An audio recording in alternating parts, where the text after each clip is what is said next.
Pasca libur panjang Lebaran, ratusan aparatur sipil negara di lingkungan Pemko Banjarmasin mengikuti apel gabungan di halaman kantor Balai Kota Senin pagi.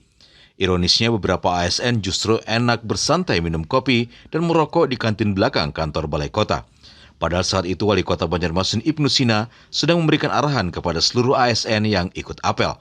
Menyikapi hal itu, Ibnu pun akan menindaklanjuti perihal ASN yang tidak ikut apel tersebut. Saya kan tidak bisa lihat, ya terlindung lah. Iya. Kalau misalnya ada laporan, Ya di kantin belakang, Pak. nanti di belakang nggak Nggih. Belakang sana. Nggih, belakang sana. Apel berarti Ada Kayak apa, Pak? penekanan. Nggih, ada penekanan kah kana? Ada. ya nanti bisa ditindaklanjuti oleh BKD.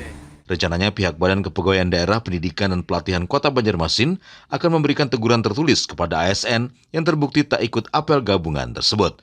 Dari Banjarmasin, Alif Hidayatullah, Kalsel 1net.